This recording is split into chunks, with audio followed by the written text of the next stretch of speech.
ಮದುವೆ ಅಂತ. ಓಹೋ, ನಾನು ಹೇಳ್ಬೇಕನ್ನುವಷ್ಟ್ರಿ ಎಲ್ಲ ವಿಷಯ ನಿಮ್ಮಮ್ಮ ಹೇಳಬಿಟ್ಟು. ಹೌದು, ತಾವೆಲ್ಲ ಹೊರಟಿದ್ದೀರಾ? ಅದೇ ನಾಳೆ ರುದ್ರನ್ ಮಗಳ ಮದುವೆ ಅಲ್ಲ, ಅದಕ್ಕೆ ಸ್ವಲ್ಪ ಖರ್ಚಿಗಂತ ದುಡ್ಡು ಕೊಟ್ಟು ಬರ್ಲಿಕ್ಕೆ. ಅಲ್ಲಪ್ಪಾಜಿ, ಮನೆಗೆ ಕೈಗೊಂದು ಕಾಲ್ಗೊಂದು ಆಳಿರ್ಬೇಕಾದ್ರೆ ನೀವ್ಯಾಕೆ ಹೋಗ್ಬೇಕು?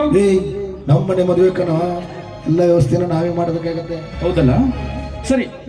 ಹಾಗಾದ್ರೆ ನಾನು ನಿಮ್ಮ ಮಗ ಅಲ್ವಾ, ನಾನು ಹೋಗಿ ದುಡ್ಡು ಕೊಟ್ಟು ಬರ್ತೇನೆ, ನೀವು ಮನೆಗೆ ಹೋಗಿ. ಬೇಡ, ದೂರದಿಂದ ಬಂದಿದೀಯಾ, ದೂರದ ಪ್ರಯಾಣ ಬೇಸತ್ತಿರ್ಬೇಕು. ಹೋಗು, ಮನೆಯಲ್ಲಿ ನಿಮ್ಮಮ್ಮ ದಾರಿ ಕಾಯ್ತಾ ಇದ್ದಾಳೆ. ಅಲ್ಲ ಅಪ್ಪಾಜಿ, ನಾನೇನು ನಡೀತಾ ಬಂದಿಲ್ವಲ್ಲ, ಬಸ್ಸಿಗೆ ತಾನೇ ಬಂದಿದ್ದು. ನಾನು ಹೋಗಿ ದುಡ್ಡು ಕೊಟ್ಟು ಬರ್ತೀನಿ, ನೀವು ಮನೆಗೆ ಹೋಗಿ. ಹೌದಾ? ರುದ್ರನ್ ಮನೆ ನೋಡಿಲ್ವಲ್ಲ ನೀನು? ಇನ್ನೊಂದ್ಸಲ ನೋಡಿದ ಹಾಗಿದೆ, ಯಾರನ್ನಾದ್ರೂ ಕೇಳ್ತಾ ಹೋಗ್ತೀನಿ. ಹೌದಾ?